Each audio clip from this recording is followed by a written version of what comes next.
So spring is here, but don't let yourselves be fooled because the Netherlands is still cold. Between the biking and the wind that's really cold, 15 degrees on a thermometer can feel like 10, especially for me. I will preface this by saying that I do run cold. I feel like I'm cold all the time, so this country is definitely not made for me. But my sewing skills can fix that problem for me. I'm definitely over wearing my big puffer winter coat, but I still want to be cute and warm, emphasis on warm. So today I've decided to make myself a jacket. So I've scattered the internet for the perfect pattern for this jacket because what I wanted from it was to be puffy. I still wanted it to be very warm, so not like a very small quilted jacket that just goes on top of your outfit but doesn't really keep you warm. So I wanted something that's quite puffy and warm and something that I can wear all throughout this cold spring, but that's not like a very long puffy jacket that will weigh me down and also I cannot bike in. So I present to you the boxy jacket. Correct me if I'm wrong, but I think that the pattern maker had in mind two different things for this pattern to be beginner friendly, and I can definitely see that from her instructions, from her video, and also from the pattern itself. I think it's so accessible. And the second thing I feel like she mentioned is that she had in mind quilts, blankets, and duvets, or thrifted items that can be turned into a jacket.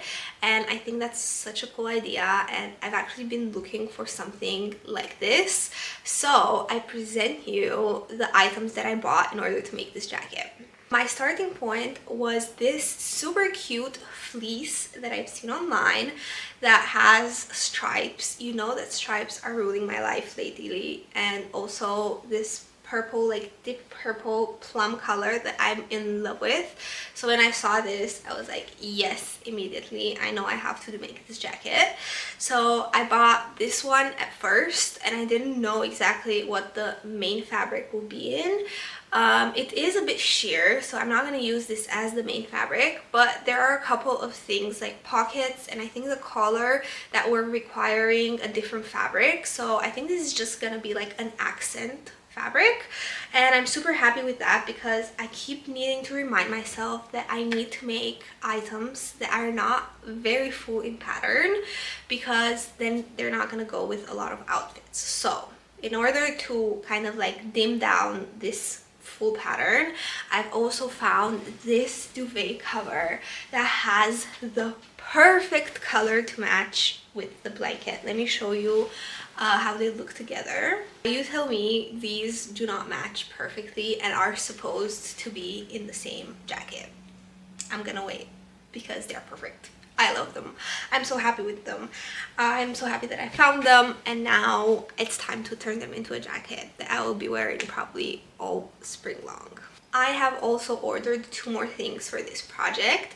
The first one were snap closures because I love a good snap closure on a jacket especially. I've done jackets in the past that had or vests that had the front ties, which is very cute but not very practical.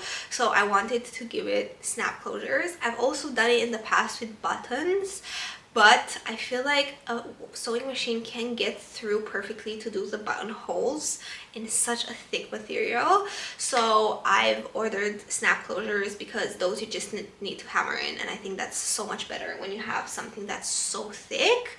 And on the same note, I've also ordered a walking foot. These two items are not here yet, but they should get here today. I'm gonna start working on the things that work with it. I'm sure that I could probably get it to work with a normal foot on my sewing machine, but I wanted to have a backup in case something goes wrong, and the snap closures go in last. So I'm gonna still start. I've just cut all of my pattern pieces.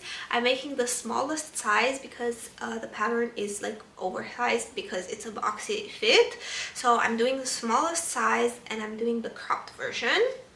And I'm ready to start cutting all of my fabrics because I'm super excited to see how this will turn out.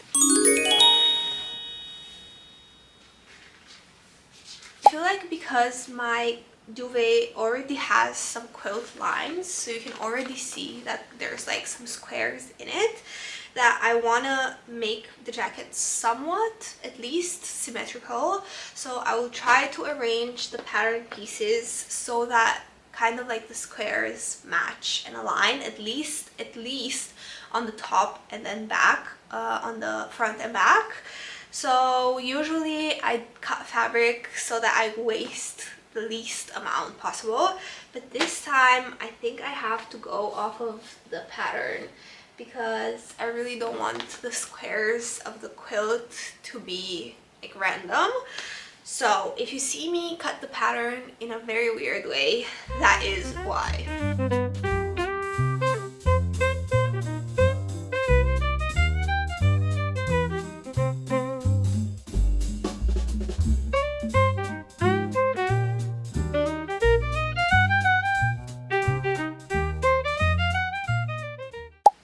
Moving to the stripy fabric, the pattern itself does not show how to do a lining, but in the written instructions she says that if you wish to also have a lining, you could technically just cut the same pieces and just serge all around, and then you kind of have like something in the middle and something in the exterior and something in the interior. So that's what I'm gonna do, because as I said, I want my jacket to be very warm still.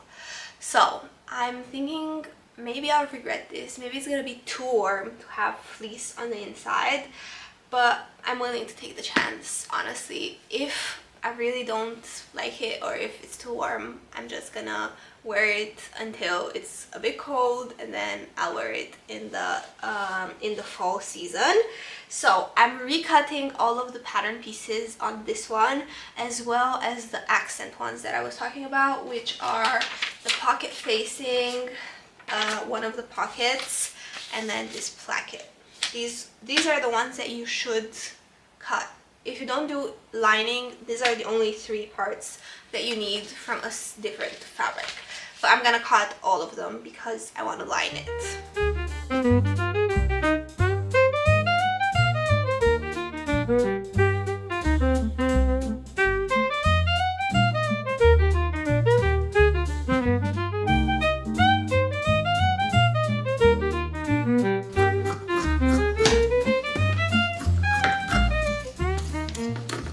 Everything is cut and ready to go, but the main fabric, I feel like it's way too crinkled up. Like, look, even here.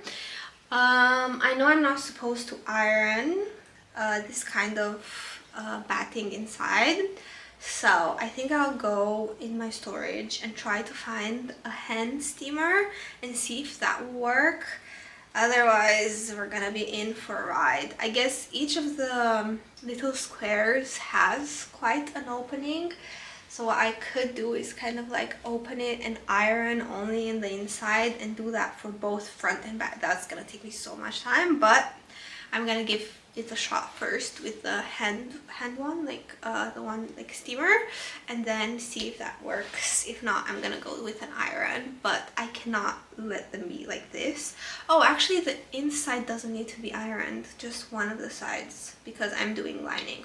Okay, so that makes my job half difficult. Okay, I really hope this works. I think the steaming works. It's also because this fabric is very sheer, like the actual purple part is like very soft and quite sheer actually. So if I like hold it down a little bit, I can almost get away with it. It's super cool. And while I do this, I want to tell you, is this too loud? I hope not. I want to tell you a funny story that is happening to me. So who would have known that being a freelancer and a fiber artist and an artist in general is so dangerous? And I'm saying that because if you recall, last week in one of my videos, I've cut my finger quite badly with scissors, but that was fine. I managed to stop the bleeding and then it healed actually quite nicely. It's fully recovered now. But even when that happened, my mom asked me if the scissors that I used were rusty, because apparently you can get tetanus which is like an infection that then attacks your brain or something crazy like that, and then you have muscle spasms and you, I don't know, you can't move or something. It's like really, really bad. So when I cut my finger, I was like, it's my fabric scissors, it's probably fine. They haven't been anywhere outside of the house. It's just been me using them. So I didn't go to get it. But then yesterday I was at the studio and I walked past one of these like tufting frames that have a lot of needles coming out of it. And I scratched myself. Again, the scratch is not bad. I'm not like complaining of anything regarding the scratch, but they were rusty, like quite rusty. When I looked, they were quite rusty. So I was like, okay, maybe I do need to get the tetanus shot. And I had to call, I kid you not, I probably talked to 10 people this morning trying to figure out where the heck I can get the tetanus shot. You also have to do it within 48 hours since you've done the wound. So it was like a hassle to find a place somewhere, and because I'm also an expat and I don't have medical health insurance here, I had a student one, but because now I'm not a student anymore, I didn't have time to like change my plan. I'm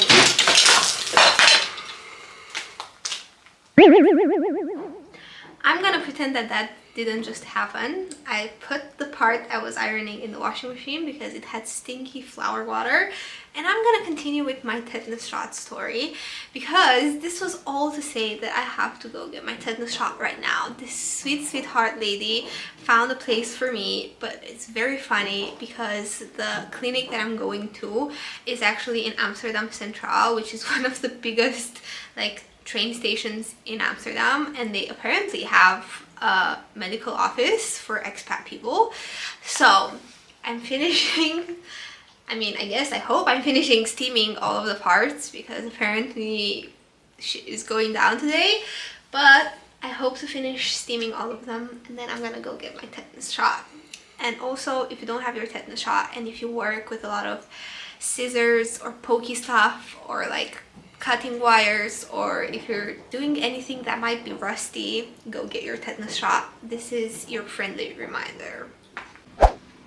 This is so much better, but I've also realized if I can steam it now, I can steam it at the end as well. So I wasn't very anal about it. I was just doing a little bit of steaming so that it looks somewhat good, but at the end I can also go with the iron and finish that. And I'm off to my tetanus shot. Good morning. The shot has been had and life got in the way, but it's the next morning. It's gloomy. I'm very cozy in my PJs at home and I'm ready to start tackling this jacket. Even if I don't have the whole day, I still have a couple hours and I think I can get a couple steps in. What I'm gonna do right now is I'm gonna serge all of the stripy fabric to the main fabric, so the duvet, because as I said, there is no lining of this jacket yet. I want it to be very warm inside, and this is what the pattern recommended, just serge everything in the same shape. So I'm gonna do just that. Yesterday when I went out, I realized that it's quite warm and I started freaking out a little bit, thinking that maybe putting fleece on the inside is gonna be too much for spring. But then I looked on the weather and it's not gonna be this warm for long. We're gonna go back to 10 degrees when I know I'm gonna need the fleece on the inside. So now I am quite okay with my decision. So I'm gonna do just that and then I'm gonna watch the video and see what my next step is. But as far as I know, it's pockets, but we'll see.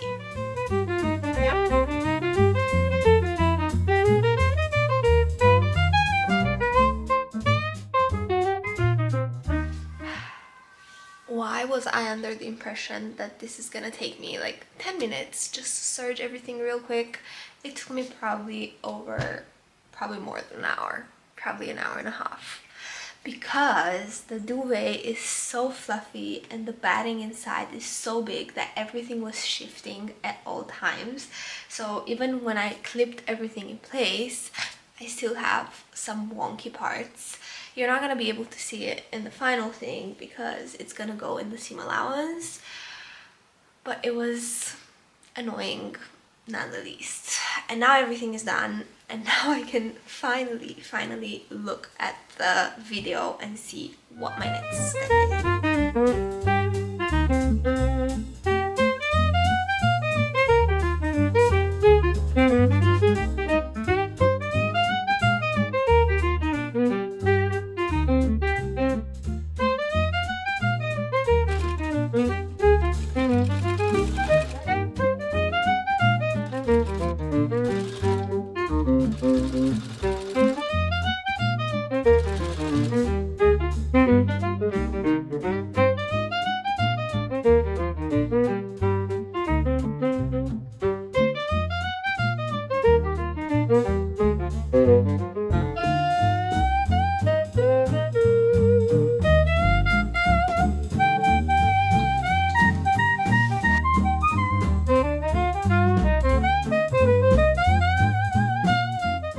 Here's how far I've gotten before running out of time. This side has one of the pockets on, and then this side has like the top chest pocket. I'm still deciding whether I want this pocket to also go here, or I kind of like this mismatch situation.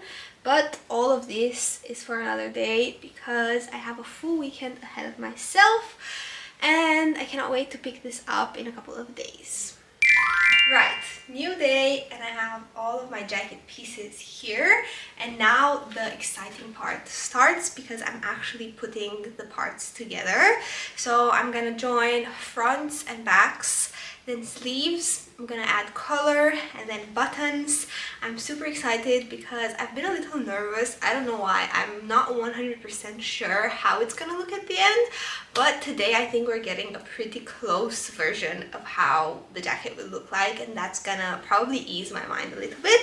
So I'm ready to start sewing.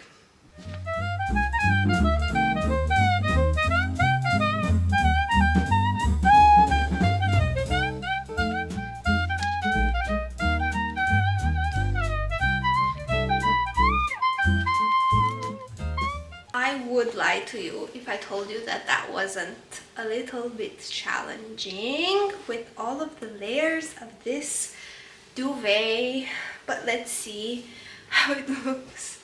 Quite funny, but I actually think I like it. Let me look in the mirror. Okay, it's going somewhere. It's cute. Let's keep on going. Put on also sleeves. My apartment is so warm. I feel like even in my t-shirt I'm so overheated, and sewing makes it so much worse, of course, because you're moving, you're grabbing things from there, and I'm also putting on like a very warm jacket. Not the best day to do this.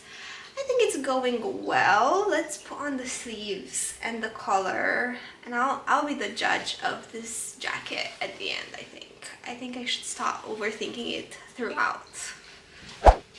And the sleeves are on, but off camera because they were difficult to say the least, but I got them on. I also managed to kind of align some of the quilted lines with the seams that I already had, and this is where we're at right now. Camera died and it cut me off, but I was saying that the sleeves are a little bit short. I feel like especially if I move my hands, they kind of like rise up, and that's something I don't really like in a jacket, especially if I go with my bike. But maybe this is gonna get fixed in one of the future steps. I'm not sure. I didn't read the whole instructions. I don't remember cutting any cuffs for the sleeves, but we'll see. Maybe I forgot. Otherwise, I might think about something to fix this problem myself. But now I think I'm gonna be working on the collar, and then I'm gonna make a whole lot of bias tape that I'm gonna do like the binding on the whole like lower part here. And then I think this doesn't need bias tape. I think only like this part, the bottom part, and then sleeves. And then I also need to add buttons, which I might get Anna's help with because I really don't like the hammering, but we'll see. We'll see about that. But everything looks promising by now. Good morning. It's actually the next day, and I don't know what's up with me or with this project, but it's so challenging for me to finish it. I think it's because I'm doubting myself a lot, and I think I've said this throughout the video that I keep having doubts and I'm like overthinking it. And I do want to show the reality of things, that sometimes sewing can be difficult also, like mentally or maybe even emotionally, if it's tied to something. If you're doubting yourself, if you're not like confident in yourself, sometimes it's just a bit difficult and challenging to like keep going with something that you're not 100% with. But regardless of that, I try to take my time, try to take small steps, and give myself the room to feel whatever I'm feeling, yet also continue doing it and not give up on myself. So I do have a couple of updates. The first one is that the color went on, and I'm actually pretty happy with it. This morning I've also done a little bias around where it was joining because it was very apparent and quite ugly. So I've done that, and it's going to kind of like stick up once I do bias around the whole jacket. Yeah, I'm actually quite happy with how it looks on the interior. Speaking of which, bias tape, I've done quite a lot of it this morning, or something that looks like bias tape, because this is of course fleece, which is made out of polyester, so I couldn't iron it perfectly, which means that it's quite floppy, but I think I got it. So my next step is actually continuing on with the bias, and I'm actually very excited for that because I think it's gonna tie everything together. So color is actually quite nice. I'm pretty pleased with it. Another thing is that I took down one of the pockets. I think I like it so much better with just the chest pocket.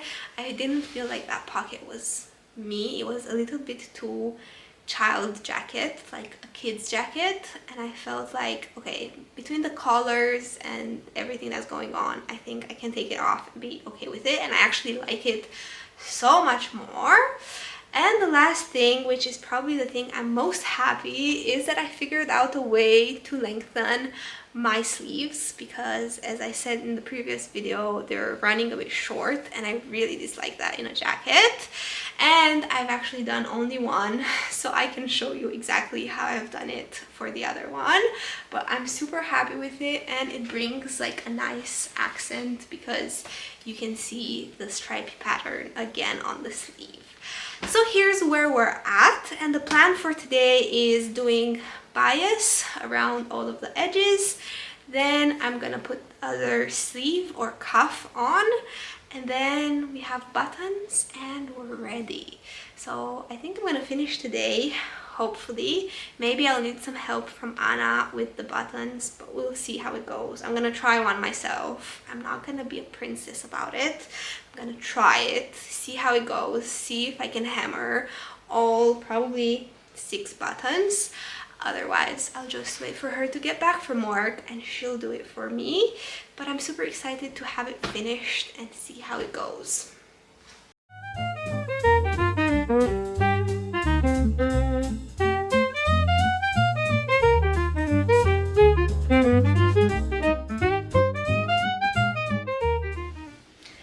The bias tape is on, and okay, I love it.